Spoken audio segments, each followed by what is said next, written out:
Dans un monde obsédé par le succès tapageur et les exploits visibles, il existe une histoire qui murmure une vérité plus profonde.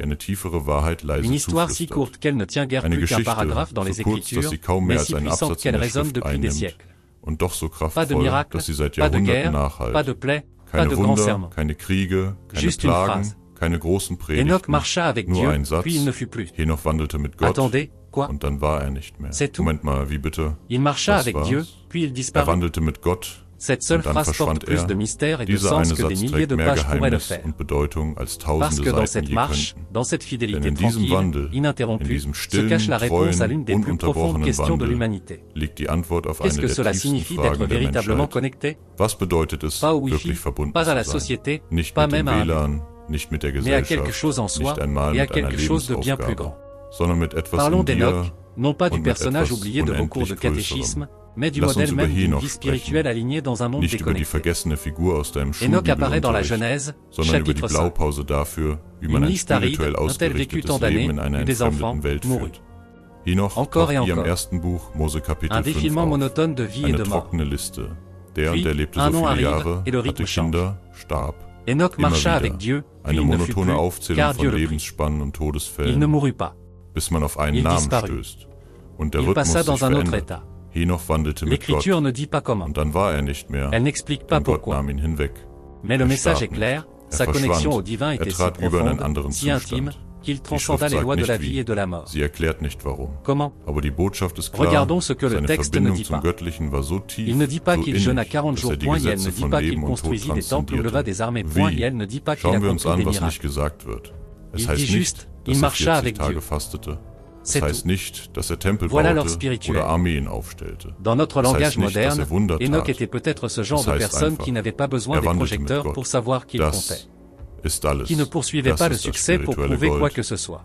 Qui ne méditait pas pour Instagram ni ne priait pour les applaudissements. Il se présentait simplement, chaque jour, cœur ouvert, esprit calme, marchant en harmonie avec le Créateur. Et dans ce rythme silencieux, quelque chose d'extraordinaire arriva, il devint sa propre connexion. C'est ce genre de spiritualité dont on ne parle pas assez aujourd'hui. Parce qu'en chemin, nous avons commencé à voir la spiritualité comme une performance. Publier son journal du matin. Filmer sa posture de yoga. Partager sa liste de gratitude. Ce n'est pas mauvais en soi. Mais il est facile d'en perdre l'intention. La connexion devient contenue. Et Enoch n'a jamais eu besoin d'un public. Sa marche n'était pas pour le monde. Elle était pour son âme. C'est peut-être ce qui l'a rendu inoubliable. Zoom arrière. Le Nouveau Testament nous donne un petit détail puissant. Dans Hébreux 11, chapitre 5, il est écrit: par la foi, Enoch fut enlevé pour qu'il ne voie pas la mort, car il avait plu à Dieu. Plu à Dieu. Pas impressionné, pas diverti. Plus. Cela signifie qu'il était en harmonie avec le divin, avec lui-même, avec la vie. Son âme ne criait pas, ne courait pas, ne rivalisait pas. Elle marchait. Calme. Confiance. Accordée. Et ce mot, marcher, il dit tout. Marcher implique un processus point, cela implique un progrès point, cela implique une présence. On ne sprinte pas vers la ligne d'arrivée.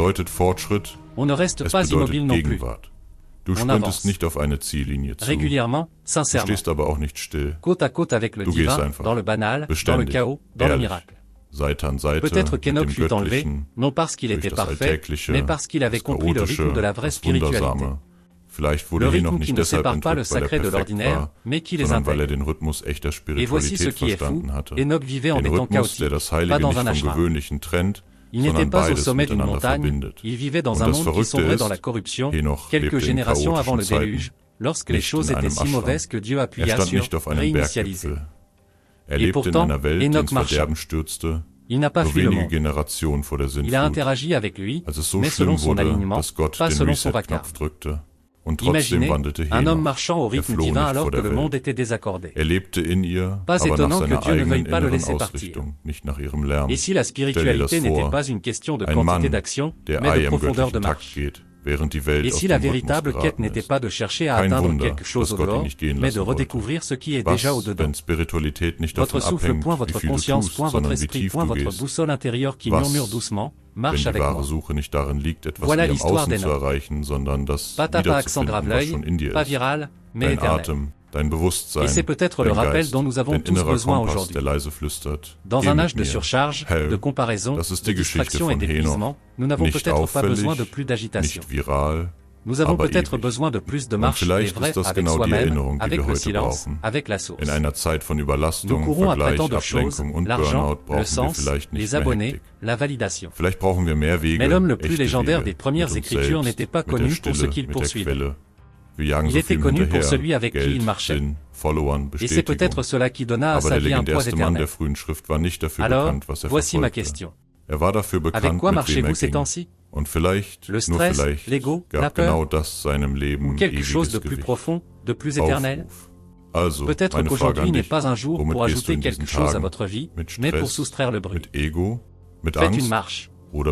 Pas seulement dehors, mais à l'intérieur. Posez le téléphone, point sentez votre souffle, point demandez-vous, est-ce que je marche avec intention, ou est-ce que je cours en pilote automatique? Vous n'avez pas besoin d'être bruyant pour être légendaire. Vous avez juste besoin de marcher dans la vérité. Comme Enoch. Parce qu'au final, les histoires les plus silencieuses portent souvent les vérités les plus fortes.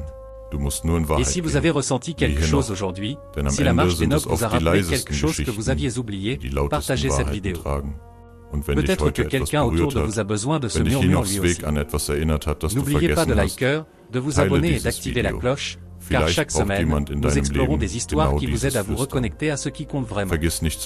Et laissez un commentaire. Pour vous, que signifie marcher avec Dieu?